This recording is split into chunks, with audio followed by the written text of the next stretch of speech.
Hello, ladies and gentlemen. My name is Mervyn Stutter. I do the Pick of the Fringe show up at the Edinburgh Festival every year, and that's a showcase of talents with short chats and interviews. Well, there is no Fringe this year, so we can't do the showcase part, but we could do the interview thing. So I am now talking to some of the Fringe favourites, and today I've got waiting to talk to us Ben Hart. How do you describe Ben? I've got big star of magic, new big star of magic.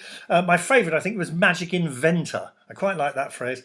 But just a short sentence or two about his background. There's much more to this man's life than I'm going to give you now. But at 16, this is just to show how things went. At 16, he was the Magic Circle's Young Magician of the Year. At 26, member of the Inner Magic Circle with Gold Star. Now, Gold Star probably sounds like, something you get at primary school. But this is just magnificent to be awarded a Gold Star with the Inner Magic Circle. And he's already a West End star, Britain's Got Talent finalist. Did you see him on BGT? Yes, I did. What have we got? Beautiful, baffling, wickedly funny, a treasure trove of impossible mysteries. We'll explore all this a bit more. Would you welcome, ladies and gentlemen, Ben Hart? Hooray! There you are, Ben. Lovely. Well, how do you describe yourself? Do you know, it's very hard. I think I'm happy just being a magician. Okay, There was a time when I think there was a time when I was a bit scared of that word because I think magic was a little bit sort of kitsch and dated. But I think now magic's come full circle, and I'm happy to just be a magician or whatever people want to call me. I guess I get called storyteller a lot, but that surprises me because magic is a storytelling form. So. Well, yes. I mean, but you do couch your magic in the story. I mean, there's always story. In fact, having seen you over the years, which I have up at Edinburgh, the last one I saw was The Nutshell, which was an hour-long story. You know, it was very cinematic in the sense that there were items all over, which eventually just came together and made complete sense of the evening. And it wasn't an exclusive thing. You were talking to the audience and relating to them and doing, well, dare I say, tricks with the audience. But the whole thing was a magic storytelling event. Yeah.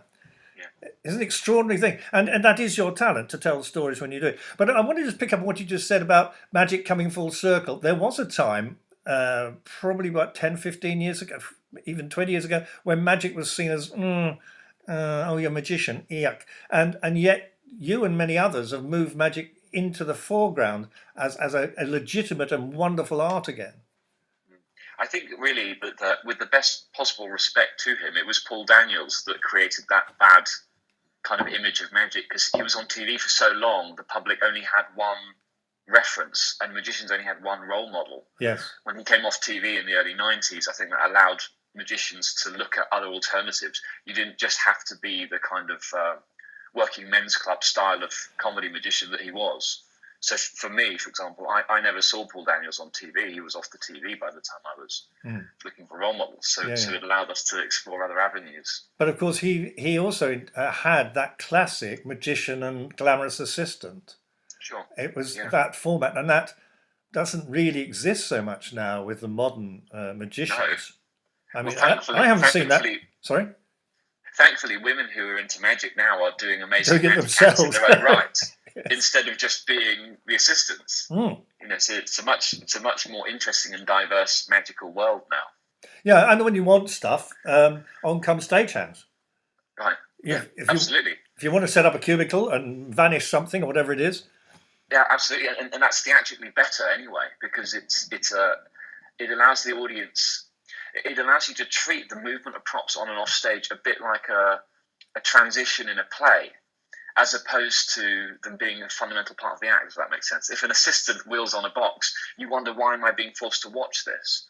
Whereas if you could have your stage crew like sort of covertly bring things on and off, you can allow sort of more magical transformations because the audience will ignore a stagehand in a way they won't with somebody in fishnets or whatever. Yeah, and you actually moved, it was wonderful on Britain's Got Talent, where you moved from, was it the first one you did was huge? Yeah. It was the illusion. The teleportation, Yeah, fantastic to watch, of course. Thank you. And you moved it right down to standing in front of Simon Cowell and doing something very close up. I mean, that lovely, I've seen it on some of your videos. The book video, for example, has you, I think, on the black fan and that little screwed up piece of paper just bouncing it. It's mesmerising, of course, because it's right in front of our eyes. There's nothing up my sleeve stuff, Look, it's just a fan and a piece of paper bouncing, and it becomes a blooming egg. Anyway, I won't go any further because it's a great thing to watch. Yeah, so yes, the Britain's Got Talent, was that that was a good decision for you, or for you, whoever. It was a good decision, but bad timing, it turns out. Because just as I just was riding on the crest of that wave, we had lockdown. Oh, yes, but it was a really good thing to do. I put off doing it for years and years and years because I didn't think that the show would listen to my artistic vision, put it that way. Yeah. And then after enough years of saying no, I think that the sort of scouts for that show had decided, well, maybe we should let him do what he wants to do. And it's funny that you mentioned that teleportation, that big thing with pyrotechnics and stuff, because I really didn't want to do that. And I did a bit of a bargain with the producers. I said, I will do that if in the same segment I can also do this tiny trick with an egg. And they said, okay, but we might cut the trick with the egg. I said, that's fine, because you won't when you see the audience reaction. So I did a bit of a deal on them with that one, because, of course, they wanted the big, flashy thing. Which makes sense, of course, it makes good TV. But I think magic is at its best when it's very intimate. Yeah, that's right, yes. I think the level of talent in Britain's Got Talent has gone up as well. I was never a huge fan. I mean, I hated all the sob stories and I hated the embarrassing acts that were thrown in, basically for our entertainment. I don't like watching people being awful. It's not my form of entertainment at all. But I think the levels have gone up. Many more, as it happens, fringe favourites have appeared on Britain's Got Talent. So the level has gone up because people forget that the fringe is not some sort of tatty thing with just people having a go. It might have been many years ago, and there might be elements of that still, but it is a hugely professional outfit now, the fringe, and major talent plays there.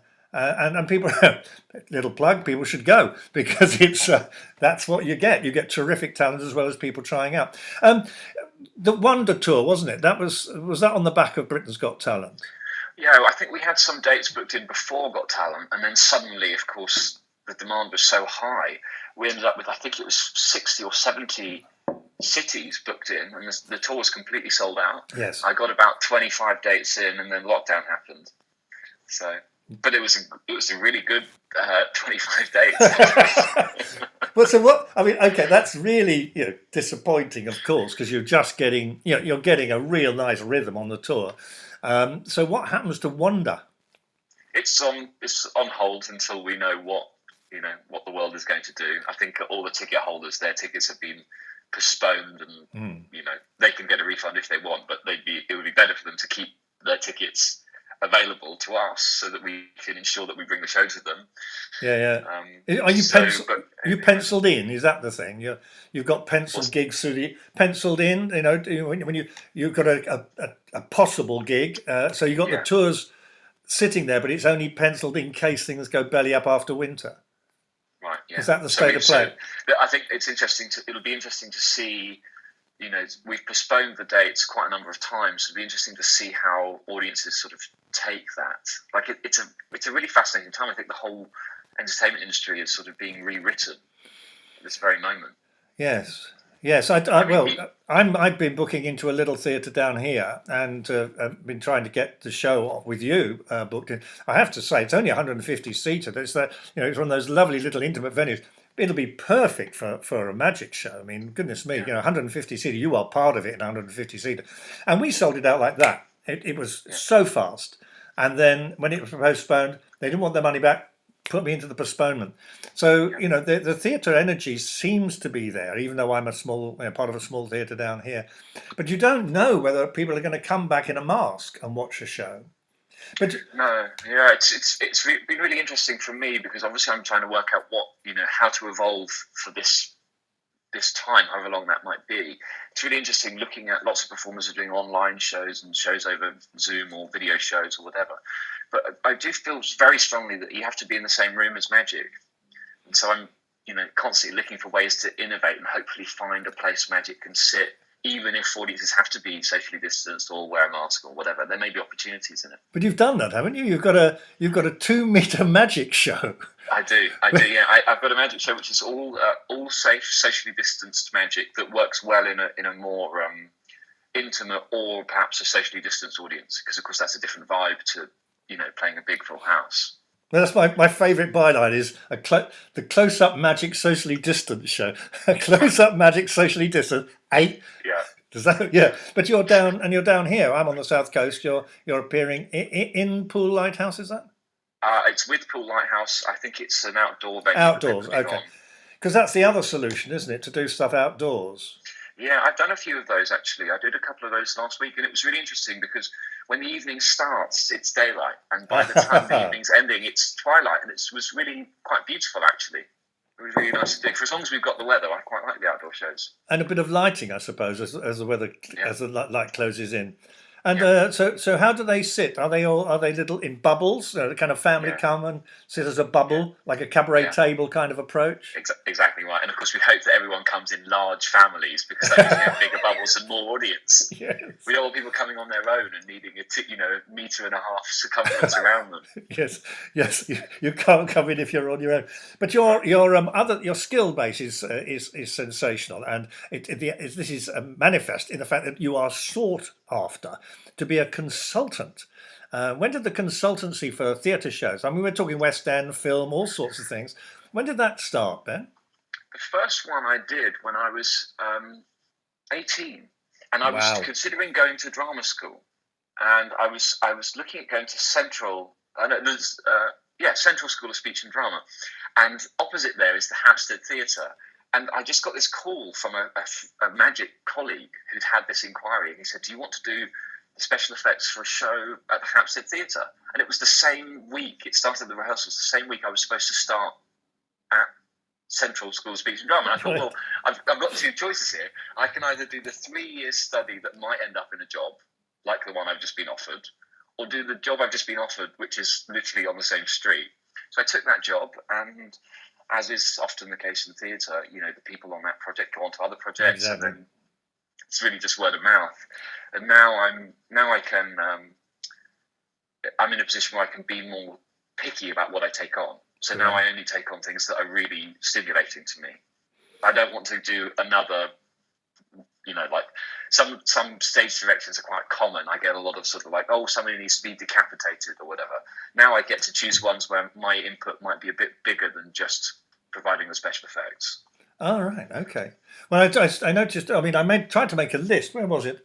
Of, here it is. Yes. I mean, it was a huge list of theatres, and the Christmas Carol you did, Christmas Carol, Royal Shakespeare Company, 2017, Exorcist, Birmingham Rep, Impossible, International Tour, West End, Wild. Or was that the Hampstead Theatre one? There was another one. That was another one at Hampstead, yeah. Another one, yes. There was, you were on BBC Three with Killer Magic, Dr. Faustus, West Yorkshire Playhouse, Glasgow Citizens, Paul Merton's Out of My Head, tour and West End run. So, I mean, it's wide. The one that I really liked, because I thought, picking up on what you just said about challenges, was you a magic consultant and designer for Magic Goes Wrong by Mischief Theatre. Now, this is just not the trick, or the magic or the illusion, but it's got to go wrong.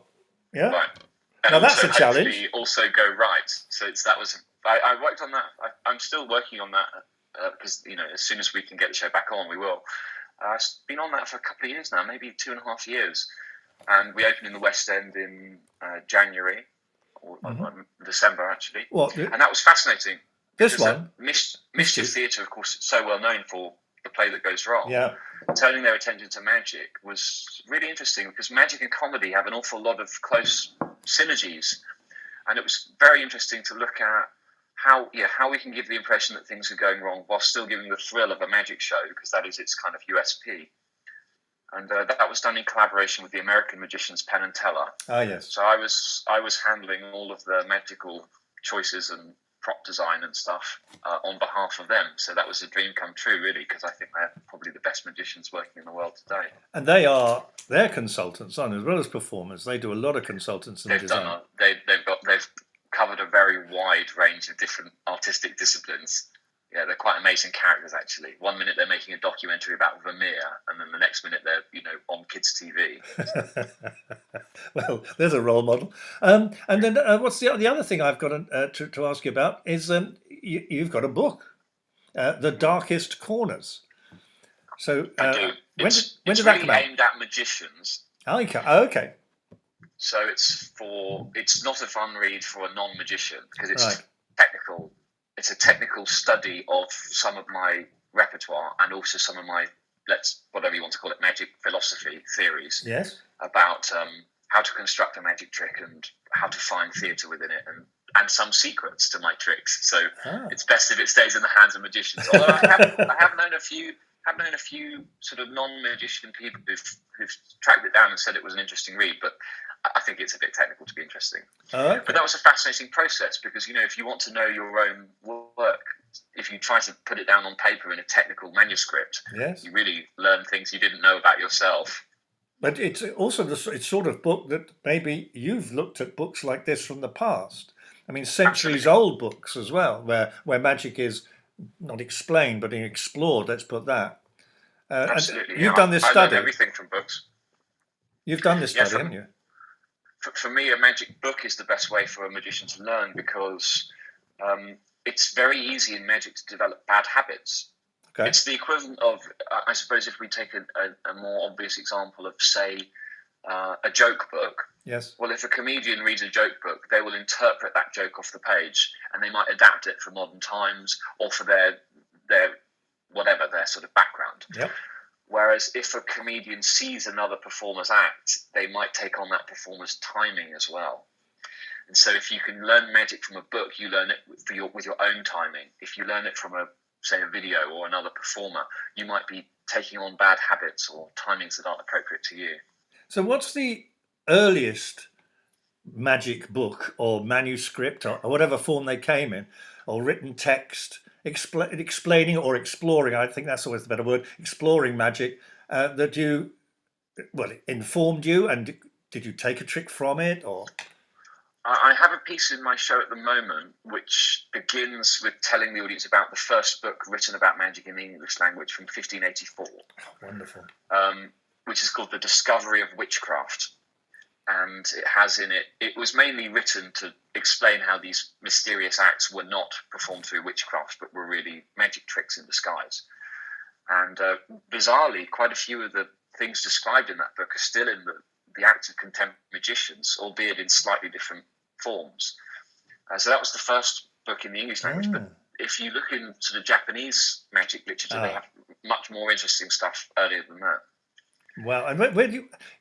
this must be part of your life, exploring and finding. Where do you go to find? Where are the reference points? Is it the British Library or British Museum or something? Or?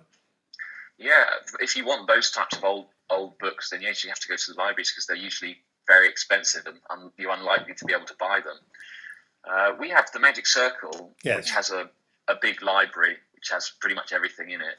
And I collect magic books, and I have my regular contacts at sort of like antique bookshops all over the place, and I go in and I sort of try to charm the owners and say, if you ever get a magic book, put it aside for me. And this is the type of thing I'm looking for. And it certainly used to be a very expensive and dangerous hobby for me, but now I think I've sort of gotten that out of my system a bit. Yeah. So I mean, apart from reading histories and reading about tricks from the ancients and not so ancients, and learning, as you said, the technique of how it's done, and then imposing your own timing, have you created your own unique? Yeah. Yeah, I approach it very much from the point of view of there is a type of problem to be solved. Let's say the problem is I'm doing a show and I want a piece that's about this kind of concept. So once I have what I call the kind of hook, the presentational angle that I want to explore, I then go and see, is there something that's been done in the past that fits that well and that I could adapt? Or do I need to start from scratch? And I would say in an hour-long, say, a show like I might do in Edinburgh, I would say probably at least 50% of the show is completely new, never done before magic I've invented to solve those problems. And probably 50% of it is derivative of stuff which is usually old stuff, very old. I want to be exploring ideas which are so old that no living performer is still doing it. Yeah. Right, because I want to keep that air of originality. But I try to avoid, if I can, having to create something brand new, because the audience doesn't mind if the trick is an ancient trick with a new presentation. Yes. So I can save myself time if I can find something appropriate. Because I'm doing a new show every year, and so Yes, I know. you have to find the efficiencies.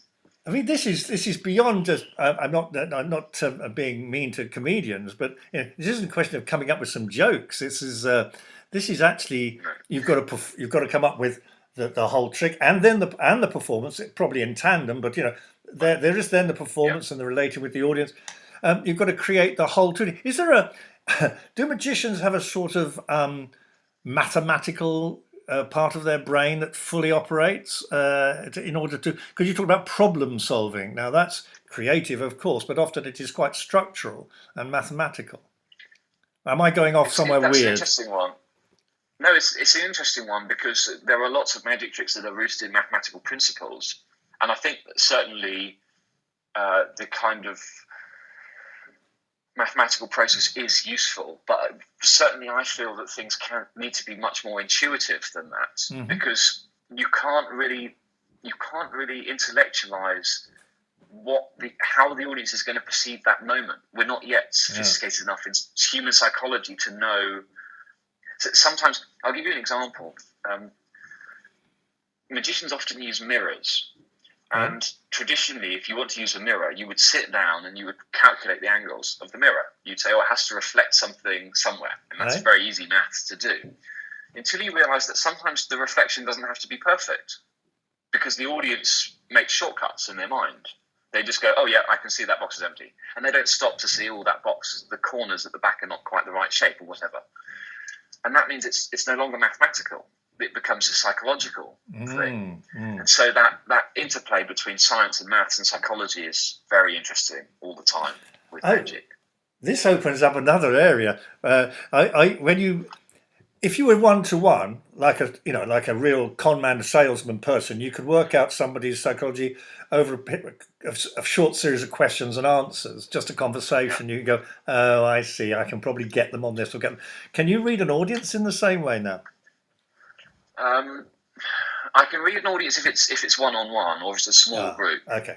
Once you have a huge mass of people, then you kind of lose that control a bit. But you can also read the audience a bit like a comedian does. I always the one example I often use is Ken Dodd, who was just very good at playing the right material for the audience. And he would keep notebooks of what tricks went, what jokes went well in what city, for example, and then would do those types of jokes be revisited.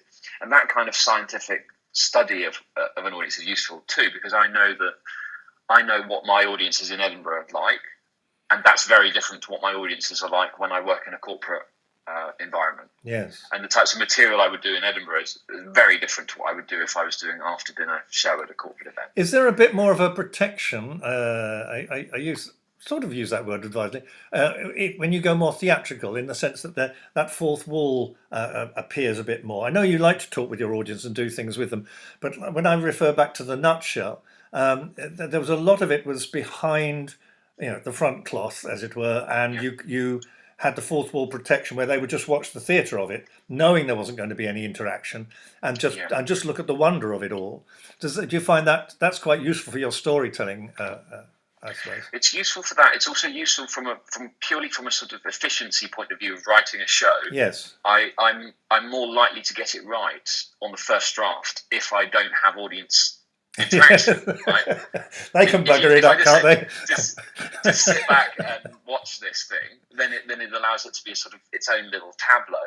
But also, I'm always trying to do things that feel different to what the audience expects from a magic show. Yeah. And so those moments when the fourth wall can go up are actually quite different to what you expect from a magician, and that's quite powerful.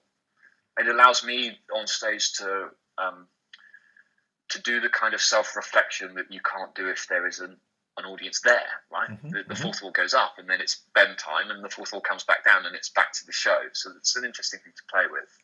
I've always admired magic in the sense I know comedians can have a terrible, and actors can have a terrible night and die on their arse and all the rest of it, but I thought the tension when you've got a trick or an illusion, like is it going to work? And I suppose like a comedian might have some prepared heckles.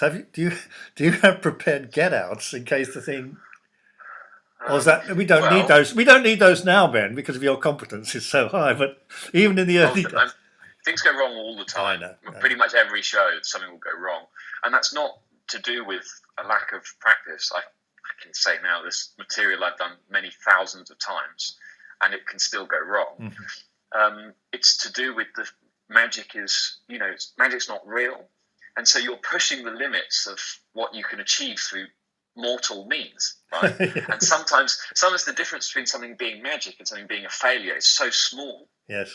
so small that can be a fraction of a second difference. Or a lot of my show I have to prepare in advance. It's kind of like alchemy, and they might involve chemicals, and they might be affected by the humidity of the theatre. Wow. You see, there you're are frightening many me. variables.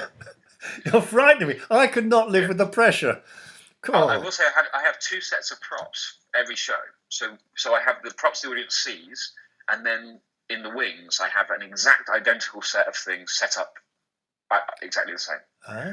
So if I bring something out, and I'll give you an example. Okay, I might have a pack of cards which is secretly in an order that I've memorized.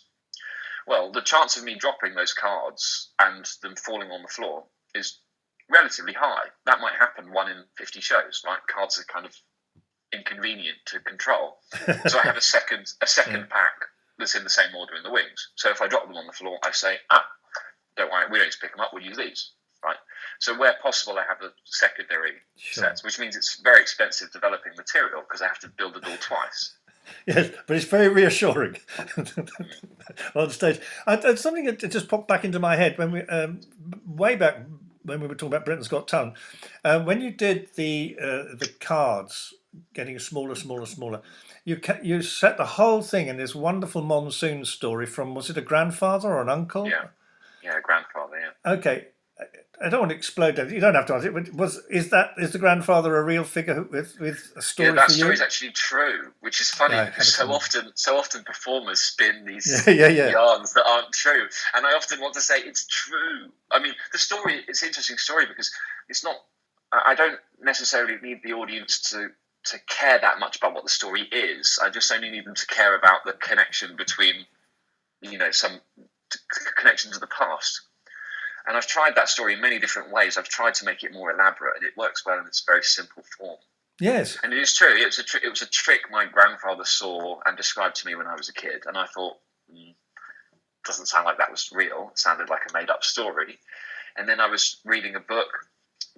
I was probably about 10 or 11, and a version of this trick was in that book. And I thought, that means the trick must have existed, and the book was written at the same time as my grandfather's recollection was.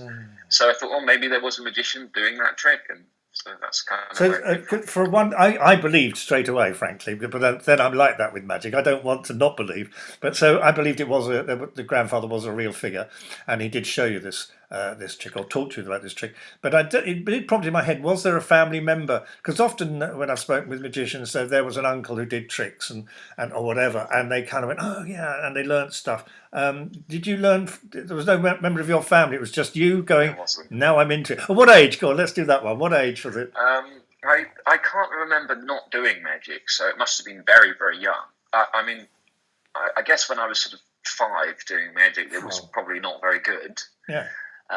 But I do remember when I was 8 was when I really made a conscious choice to go and find magic. I went to London to find a magic shop. Well, I was in London with my parents, and we went to find that shop. And so from about that age, I was buying professional magicians' equipment and not knowing how to use it.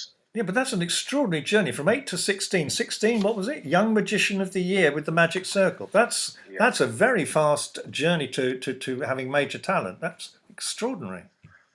Yeah, I think magic, like many skills, is much easier to acquire when you're young, when you're very young, because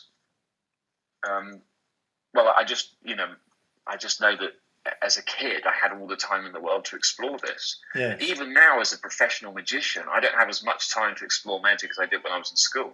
Yes. Well, When I was in school, I had endless audiences, so a constant sort of ability to develop material and get caught in a way that there's no repercussions. If you're a kid and you do a magic trick and it's bad, nobody cares. If you're on stage and you're a professional actor and you try something out for the first time and it's not very good, people do care. Yes. Well, just a technical thing. At 8 and then 9 and 10 and 11, hands are a certain size, but the cards stay the same. Yeah. It's like playing the piano. Can you do the octave when you're a small kid, and then suddenly you can? Do you struggle with the cards, or do they get better? How did the card thing work, basically? Yeah, I did struggle with cards. I used to use patient-sized mini little solitaire cards when I was that young. Yeah, yeah. And then bridge-sized cards, which are the standard European size, which are a little bit thinner than the cards that are used in casinos. And now I use a casino-sized card. But the truth is, I'm still not very good with cards. Don't say that. It's not. I've always been interested in other aspects beyond the technique. Now, I believe my technique is good. Yes. But I'm interested in the gaps between the notes. Yes. I don't mind just, there's a difference between good technique and... We've all seen somebody who's a really bad singer bring the audience to, like, tears or great joy at karaoke. Yes. There can be somebody who's a really bad singer who gets up to sing karaoke and the audience goes with them. Yeah. That's what interests me, how you can bring the audience on the journey with you. Wow, that's wonderful. Just jump ahead a bit now, because we mentioned the Fringe and Fringe 21. This year's Edinburgh Fringe isn't happening, as we all know, and I'm doing chats with people like yourself just to say hello and keep everything going in a fringy way. And we've touched on future touring, but what are the plans? You're going to start a new show, because Wonder is going to go out hopefully at some point next year. The 2 Metre Magic show will finish in the spring sometime, I guess. And so you're going to create a new show underneath while you're working. Yeah, it's a bit of a challenge at the moment, because Wonder has in it my very best material, which I've collected from a lot of previous shows. So now, once I've done that, and that's completed its life, I have to write a new show, which is fine. But then I have to return back to a style of writing I haven't done for a couple of years, where I have to really think about the story that covers the whole show, a bit like you were talking about in the show that you saw, The Nutshell. Yeah. Wonder is a kind of best of show, which I've really been enjoying doing, because there's a great familiarity to lots of the material, which is reassuring. I know it works. So now I'm staring at the kind of scary void of having to write the next show, which will be, I suppose, for Edinburgh 2022. Okay. I suppose. I'll be there. I'll be there, hopefully. And I've got 3 shows that I'm simultaneously writing. Wow. But they're very, when I say writing, I mean putting ideas into, and I want to do a show about, I've got 3 different things I want to be the narrative arcs for. Oh, this is so good. You're not short of something. That's good. Good. You haven't got the blank page of a novelist, have you? I have a lot of post-it notes. I just they're all stuck in front of the table in front of me. Every time I have an idea, I stick it on a post-it note, and then I stick them on a big wall, and I start shuffling them into that looks like that's sort of something that could be a show or part of a show, and those ideas all clump together, and these ideas clump together, and then we'll see which one wins. But the big thing for me about what I was supposed to be doing in Edinburgh this year was I was supposed to be in the Pleasance Grand, which is just such a huge space. It's like a barn. It's enormous. It's very hard to play for a magician. So all of my choices were being made on that sort of scale. So it'd be interesting to see whether I go into the Grand next year without my BDT kind of wave, or whether I go back into a smaller space, and that will affect what I write. Yes, that's an interesting point, isn't it? That the venue can describe, because the more popular you get, the bigger the venue, and so your Wonder Tour is going to 800 seaters, that sort of thing. Yeah. So what we do with that is we have a really good video camera set up and a huge screen, so the audience sees some of the smaller moments on the screen, and it's actually quite a powerful theatrical tool it's really quite exciting. So you can have these sort of cinematic. Oh, Ben, you've just disappeared. Oh, there you are. Yeah. So someone was just trying to phone me. So of course they were. Yes. Okay. Is that when you say you got a camera on stage? That's Neil, isn't it? Neil Kelso. Yeah. Yeah. Because now he's a magician as well. Because I met you two working together in Edinburgh when you first came up. I think. Yeah. When was that? Probably maybe 10 years ago, 9 or 10 years ago. Yeah. Yeah. And you were both from. The bizarre thing was you were living in Winchester, and I was living. You were born in Winchester, I think, weren't you? I came here when I was young. Yeah. Well, I did 12 years there. Yeah, 12 years. My son was at school, that sort of thing, and he used to play at the Theatre Royal. And you came and saw me there. That's right. You came and saw me at the Theatre Royal. When I bumped into you in Edinburgh, you went, "Oh no, I know you because I've seen you at the Theatre Royal." And off we went. And you were doing your shows were immediately very good. You were clearly, had put the work in. You clearly had experience and knowledge. And you've built up a huge reputation. I think the 700-seater won't be a problem for you, by the way, as long as the audiences are at the Fringe, and are happy to go and sit in rows. It just depends on people's confidences about sitting next to each other, especially the older generation who have been informed and seen that they are the most vulnerable.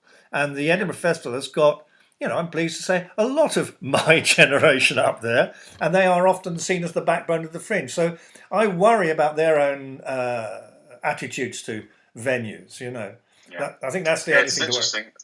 Things are moving so fast, aren't they? Every day the news is changing so quickly, so who knows what who knows what the future holds. Well, if it happens, we'll both be there and we'll say hello in the flesh. It's lovely to talk to you, Ben, and many thanks for your time. I've learnt loads by chatting to you today. It could go on for a long time, this talking about magic. It's a thing I like to watch. I know little about how it happens. You know it, virtually everything about how it happens. Therefore, it's nice to chat to you. Ladies and gentlemen, that was Ben Hart. I'll call him a magic inventor, magician. He likes to call himself. He's just magician, and why not? A brilliant man. So that's Ben. These are all going out on my YouTube channel. So do take a look at some of the other interviews and songs and things that are up there. And if you subscribe, which is free to do so, you will get updates on what's coming next. I'm going to do more chats with Fringe favourites over the next few weeks and then move on to other people into the autumn and all the rest of it. I'll keep this going, so hopefully I will see you again on this channel. Thanks for your time, and thanks again to Ben Hart.